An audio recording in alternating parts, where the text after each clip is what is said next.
Good morning everybody, welcome to my canine clinic YouTube channel. ఈరోజు మీకు ఒక interesting topic, that is seizures and fits. డాగ్స్లో, pet డాగ్స్లో ఎట్లా వస్తుంది, మెయిన్ ఏంటంటే దాని ఆరిజిన్, కాజెస్, తర్వాత ట్రీట్మెంట్ కూడా సింపుల్గా చెప్తాను. నేను ఎక్కువ టైం తీసుకోను, మ్యాక్సిమం 4-5 minutes.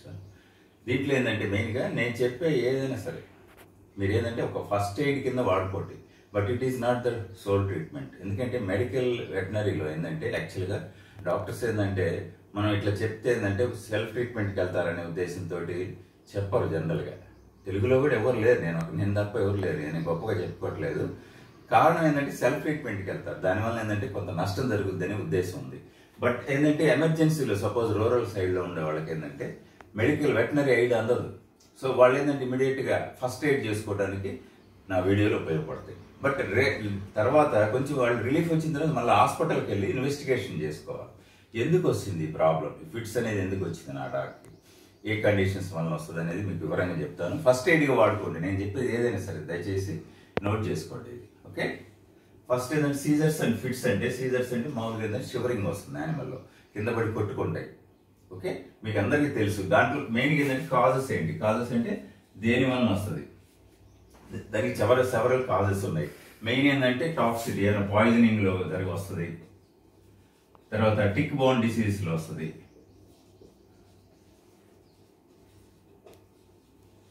తర్వాత మెనింజైటిస్లో వస్తుంది, తర్వాత ఎపిలెప్సీ అనేది దాంట్లో రకాలు ఉన్నాయి. So I will not go deep in to that, ఎందుకంటే దాంట్లో వివరాల్లోకి నేను వెళ్ళను. బట్ ఇంకొక రీజన్ ఏంటంటే ఇడియోపతిక్ అంటే దానికి రీజన్ ఏమి ఉండదు. సో మనం ఏ కండిషన్స్ వల్ల వస్తుందో సో దాన్ని మనం ఐడెంటిఫై చేయాలి, ఐడెంటిఫై చేసి దాన్ని బట్టి ట్రీట్మెంట్ చేసుకోవాలి. So these are all different causes. దానికి ట్రీట్మెంట్ అనేది కూడా చెప్తాను మీకు. మెయిన్గా ఇడియోపతిక్ అంటే ఏంటంటే మనకి కాజ్ తెలియకుండానే చాలా డిసీజెస్ వస్తాయి. నాట్ ఓన్లీ సీజర్స్ కాదు, చాలా డిసీజెస్ ఉన్నాయి. ఇవన్నీ పాయిజనింగ్ వలన వస్తుంది. టిక్ బోన్ డిసీజెస్, ఎర్లికియోసిస్ అంటారు,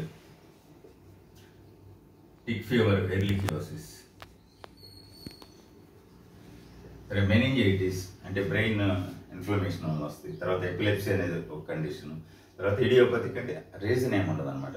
సో ఈ కండిషన్స్ అన్నింటిలో వల్ల కూడా మనకి సీజర్స్ వస్తాయి అనమాట. ఇదేంటంటే 5 minutes కంటే ఎక్కువ టైం ఉంటే కనుక మనం దాన్ని హాస్పిటల్కి తీసుకెళ్లాల్సి ఉంటుంది. ఎప్పుడైనా గుర్తుపెట్టుకోండి. సివియర్గా వచ్చినప్పుడు ఏంటంటే ఐస్ వాటర్ అప్లై చేయండి, యానిమల్ డిస్టర్బ్ చేయమాకండి దాన్ని.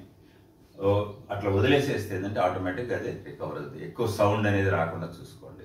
తర్వాత దీనికి మెయిన్ ఏ బ్రీడ్స్లో ఎక్కువ వస్తుంది చెప్తాను. ఒకటి బీగిల్స్లో వస్తుంది, జర్మన్ షెపర్డ్లో వస్తుంది, తర్వాత ఇంకొకసారి లాబ్రడార్లో వస్తుంది, లాబ్రడార్, గ్రేట్ డేన్లో కూడా వస్తాయి.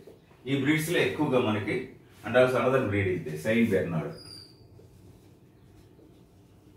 ఈ బ్రీడ్స్ అన్నిటిలో మీకు ఎక్కువ మెయిన్గా బీగిల్స్లో కనపడుతుంది అనమాట. దీని మెయిన్గా ట్రీట్మెంట్ గురించి first aid, don't take it as treatment, దయచేసి it is a first aid అనమాట. ఎందుకంటే మనకి రూరల్లో హాస్పిటల్, గవర్నమెంట్ జనరల్ హాస్పిటల్లో, టౌన్స్లో ఉన్న వాళ్ళకి, సిటీస్లో ఉన్న వాళ్ళకి ఏంటంటే ఇమీడియట్గా మీరు హాస్పిటల్కి వెళ్ళడానికి అవకాశం ఉంటుంది. మెయిన్గా రూరల్లో ఉండే వాళ్ళకి ఏంటంటే ఫస్ట్ ఎయిడ్ అందదు. దాని గురించి మీకు చెప్తున్నాను. దీనికి ఫస్ట్ ఎయిడ్ ఏంటంటే డైజిపాన్ టాబ్లెట్స్ తీసుకోండి. ట్రీట్మెంట్ ఎక్కడైనా దొరుకుతుంది, పల్లెటూళ్ళలో రెక్టల్ డైజిపాన్ అంటారు. ఇది చాలా సింపుల్, మీరే చేసుకోవచ్చు. ఇదే దీంట్లో పెద్ద బ్రహ్మ విద్యం లేదు. ఏంటంటే డైజిపాన్ టాబ్లెట్స్ విలేజ్లో దొరుకుతాయి. ఆ డైజిపాన్ టాబ్లెట్స్ని ఒక 2-3 టాబ్లెట్స్ తీసుకొని జస్ట్ పౌడర్ చేసి వాటర్లో కలిపి ఒక 20 ml వాటర్లో ఒక సిరంజిలో తీసుకోండి, రెక్టంలోకి చేసేయండి. రెక్టం అంటే దాని ముడ్డులోకి ఈ సిరంజిని పెట్టేసి పుష్ చేసేయండి.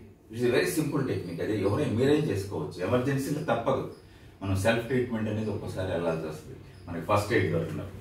ఈ రెక్టల్ డైజిపామ్ అంటారు. ఇది ఒక సింపుల్గా 2 టాబ్లెట్స్ పౌడర్ చేసి ఒక 20 to 30 ml డిస్టిల్ వాటర్లో కలిపేసేసి సిరంజ్ తోటి లోపలికి పుష్ చేసేయండి. సింపుల్ అనమాట, ఆటోమేటిక్గా కంట్రోల్ అయ్యింది. నెక్స్ట్ ఏంటంటే గార్డినాల్ టాబ్లెట్స్. దీంట్లో 30 mg ఉంటే 60 mg ఉంటుంది. ఈ గార్డినాల్ టాబ్లెట్స్ కూడా దొరుకుతాయి. ఇవి కూడా స్టార్ట్ చేయండి ఇమీడియట్గా. దాంట్లో ప్రమాదం ఏమి ఉండదు. మీరు ఇన్వెస్టిగేషన్ హాస్పిటల్కి వెళ్ళి తర్వాత చేసుకున్న దాకా ఫస్ట్ ఈ టాబ్లెట్స్ వాడచ్చు. తర్వాత సిబిడి ఆయిల్ అని ఉంటుంది. ఈ సిబిడి ఆయిల్ కూడా దొరుకుతుంది. ఇది యాంటీ ఆక్సిడెంట్, ఇది కూడా ఒక 10 to 20 mg per kg, 20 mg per kg వాడి వెయిట్ దాకా ఇవ్వచ్చు. మీకు లాస్ట్ వీక్లో డోస్ ఎట్లా క్యాలిక్యులేట్ చేసుకోవాలో చెప్పాను నేను. లాస్ట్ వీడియో చూడని వాళ్ళు అది అది కొంచెం కొద్దిగా ఇబ్బందిగా ఉంటుంది, ఎందుకంటే అది కొంచెం కష్టమైంది ఎట్లా అర్థం చేసుకోవాలో. Try to understand it, how to calculate the dosage, దాని గురించి కూడా చెప్పాను నేను. Next 4th one is potassium bromide.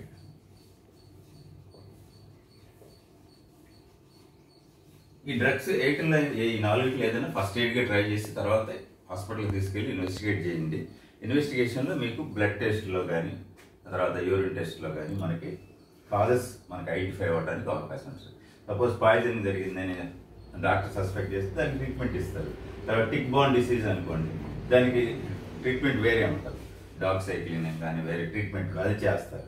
మెనింజైటిసా, ఎపిలెప్సియా, అసలు ఇడియోపతిక్ అని తేలింది అనుకోండి, ఏ రీజన్ లేదు బట్ స్టిల్ వస్తున్నాయంటే కంటిన్యూస్గా టాబ్లెట్స్ గార్డినల్ మినిమం 2 to 3 months వాడాలి. వాడిన తర్వాత గ్రాడ్యువల్గా ట్యాపర్ చేసుకోవాలి డోస్. అవన్నీ డాక్టర్ మీకు చెప్తాడు. ఓకే, ఈ వీడియో మీకు నచ్చింది అనుకుంటాను. ఏదైనా డౌట్స్ ఉంటే మీకు కామెంట్ సెక్షన్లో రాయండి. నెక్స్ట్ మీకు వీడియోలు దేని మీద కావాలో కూడా నాకు చెప్తే దాని మీద నేను వీడియోలు చేయడానికి ట్రై చేస్తాను. Thank you very much.